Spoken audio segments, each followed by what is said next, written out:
కమలాపురం ఈ నియోజకవర్గంలో ఈ మధ్య ఒక పెద్ద రాజకీయ మార్పు వచ్చింది. ఎందుకొచ్చిందంటారు? కేవలం గాలిమాటలు ఆరోపణలు కాదు. మనం అసలు విషయానికి వద్దాం. ఈ తీర్పు వెనకున్న అంకెలేం చెప్తున్నాయి? ఆ అంకెల వెనక దాగున్న జనంకదేంటి? ఇప్పుడు చూద్దాం. అసలు కమలాపురం అంటే ఏంటి? అది కేవలం మ్యాప్లో ఒక చుక్క కాదు. ఆంధ్రప్రదేశ్లోని రాయలసీమ ప్రాంతంలో ఉంది. ఇక్కడి నేల చాలా గట్టిది. నీళ్లకోసం పోరాటం ఎప్పుడూ ఉండేదే. వీటన్నిటితో పాటు ఇక్కడి మనుషుల పౌరుషం అన్నీ కలిసి ఈ ప్రాంతానికి ఒక ప్రత్యేకమైన గుర్తింపునిచ్చాయి. ప్రజలు ఇంత పెద్ద తీర్పిచ్చినప్పుడు వాళ్లు నిజంగా మనతో ఏం చెప్పాలనుకుంటున్నారో ఆ ఒక్క ప్రశ్నతోనే మన ఈ విశ్లేషణ మొదలు పెడదాం. ప్రజల గొంతుకులో ఉన్న ఆంతర్యమేంతో తెలుసుకుందాం. సరే, ప్రజల మనసులో ఏముందో అర్థం చేసుకోవాలంటే ముందుగా వాళ్ల తీర్పు తీవ్రత ఎంత ఉందో చూడాలి. అంటే మార్పు ఎంత బలంగా ఉందో కొలవాలి. కథ ఇక్కడే ఈ అంకెలతోనే మొదలవుతుంది. ఇక్కడ చూడండి, కేవలం 5 ఏళ్లలో అధికార పార్టీ ఓట్ల వాటా ఎలా పడిపోయిందో ఈ చార్ట్ మన కళ్లముందుంచుతోంది. 2019లో ఏకంగా 55.9% ఓట్లతో జనం గట్టిగా పట్టం గట్టారు. కాని 2024 వచ్చేసరికి అది 40.6%కి పడిపోయింది. ఇది మామూలు ఓట్ల తగ్గుదల కాదు. ఒకప్పుడు వాళ్లపై పెట్టుకున్న నమ్మకం ఎంతలా పడిపోయిందో చెప్పటానికి ఇదొక నిదర్శనం. -15.3%. ఈ ఒక్క నంబర్ని కాసేపు గమనించండి. రాజకీయాల్లో 1% ఓటు అటూ ఇటైనా ప్రభుత్వాలు మారిపోతాయి. అలాంటిది ఏకంగా 15%కి పైగా ఓట్లు స్వింగ్ అవ్వడమంటే ఇది సాధారణ వ్యతిరేకత కాదు. ఇది జనం నుంచి వచ్చిన ఒక నిశ్శబ్ద కాని చాలా శక్తివంతమైన తిరస్కరణ. మరి ఈ భారీ మార్పు వెనక అసలు కదేంటి? ఈ డేటా మనకు 3 స్పష్టమైన సంకేతాలనొస్తోంది. 1. ఇది ఒక్క కమలాపురంలో జరిగింది కాదు. రాష్ట్రం మొత్తం ఒక పెద్ద తుఫాన్లా ప్రభుత్వ వ్యతిరేక పవనాలు వీచాయి. ఇది అందులో ఒక భాగం. 2. ఓటింగ్ శాతం బాగా పెరిగింది. ఇది ఎప్పుడూ మార్పు కోరుకునే వాళ్లు పోలింగ్కి కదిలారనడానికి సూచన. ఇక 3. ఇది అన్నింటికన్నా ముఖ్యం. అధికార పార్టీకి కొండంత అండగా ఉన్న సొంత మద్దతుదారులు కూడా చేయవదిలేశారు. ఇప్పుడు వీటిని ఒక్కొక్కటిగా లోతుగా చూద్దాం. ఈ తీర్పుకి గల కారణాలను ఇప్పుడు మనం ఒక శవ పరీక్షలాగా విశ్లేషిద్దాం. చూడండి, ఇది ఒక్కరి వల్లో ఒక్క సంఘటన వల్లో జరగదు. పార్టీ లోపల ఉన్న వ్యవస్థలో, సమాజంలో బయట పనిచేసిన శక్తుల్లో లోపాలు ఎక్కడున్నాయో చూద్దాం. మొదటగా పార్టీ అంతర్గత యంత్రాంగం సంగతి చూద్దాం. ఏ పార్టీకైనా కార్యకర్తలే కదా పునాది. కాని ఇక్కడ ఆ పునాది బాగా అలసిపోయినట్లు కనిపిస్తోంది.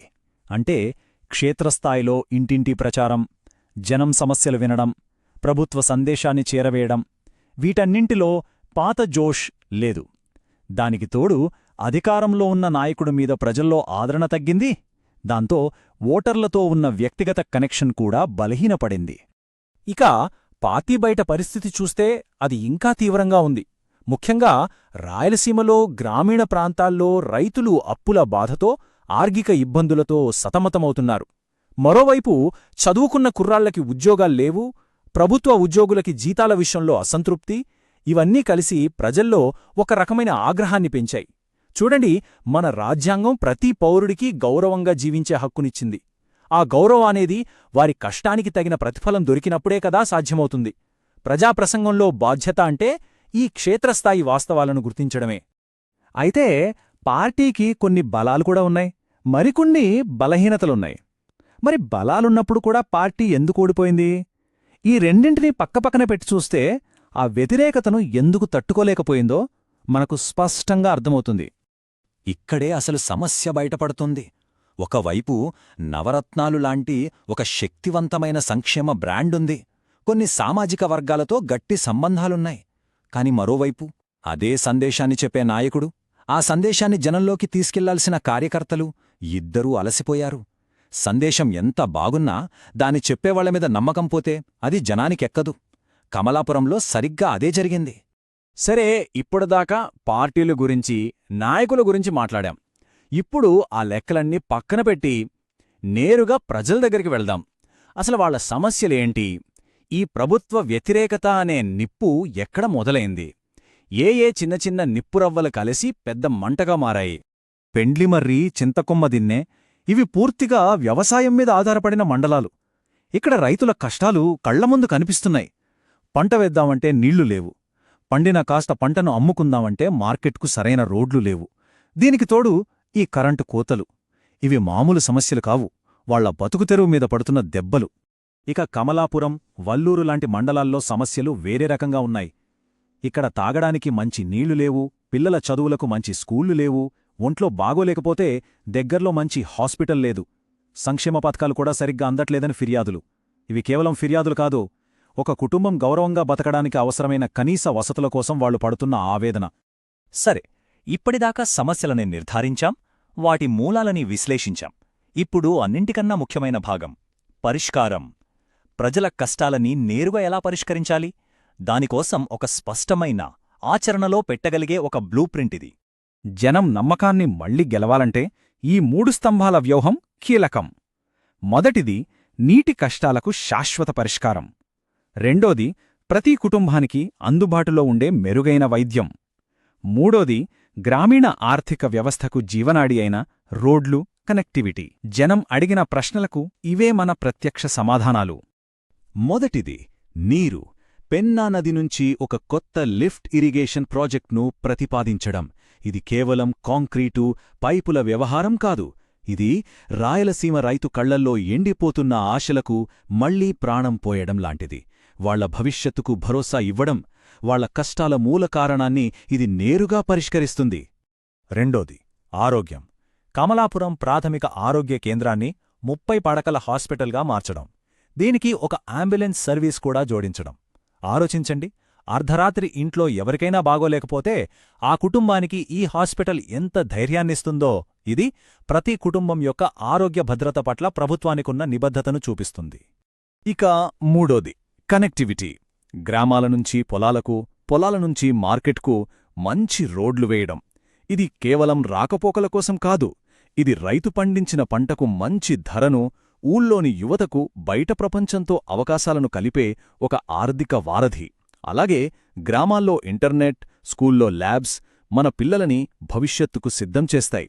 ఈ పరిష్కారాలన్నింటినీ కలిపి ఉంచేది ఒకే ఒక్క సూత్రం: ప్రజల పట్ల పారదర్శకత, వారి నమ్మకాన్ని నిలబెట్టుకోవడం.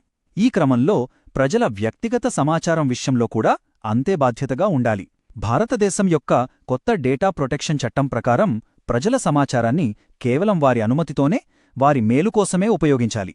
పరిపాలనలో ఈ పారదర్శకత రాజకీయాలకు అతీతంగా ప్రజాస్వామ్యాన్ని బలపరుస్తుంది. ఈ మొత్తం బ్లూప్రింట్ వెనకున్న ఫిలాసఫీ ఏంటంటే, నిజమైన రాబడి ఓట్లలో కాదు, మానవ గౌరవంలో కొలుస్తారు. రైతుకు నీరు, కుటుంబానికి ఆరోగ్యం మరియు భవిష్యత్తుకు రోడ్లు. ప్రతి పాలసీ నిర్ణయాన్ని ఈ గౌరవమనే ప్రాథమిక విలువతో ముడిపెట్టాలి. కాబట్టి ముందుకు వెళ్లాల్సిన దారి ఏది? అదే పరిపాలనా ప్రథమ విధానం. అంటే ఏంటి? రాజకీయ ఉపన్యాసాలు, ప్రతిపక్షాలపై విమర్శలు కాదు, వాటికి బదులుగా ప్రజా సమస్యలను పరిష్కరించడం మీదే పూర్తి దృష్టి పెట్టడం, స్పష్టమైన సేవలను అందించడం, రాజకీయాలను ప్రచారంగా కాదు, సేవగా చూడటం. చివరగా జనం ఇంత స్పష్టంగా తీర్పిచ్చిన తర్వాత మనం ఒక విషయం ఆలోచించాలి.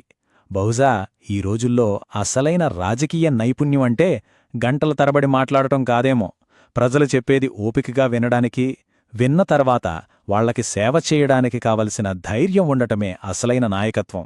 బహుశా ఈ విశ్లేషణ మనకు నేర్పే అతి పెద్ద పాఠం ఇదే. మీరు కూడా ప్రజలను కేంద్రంగా చేసుకుని మీ నియోజకవర్గాన్ని అభివృద్ధి చెయ్యాలనుకుంటే blueprintstrategies.ai ని సంప్రదించండి. mgr@blueprintstrategies.ai కి ఈమెయిల్ చేయండి, లేదా 08042041602కి కాల్ చేయండి. Purpose beyond politics.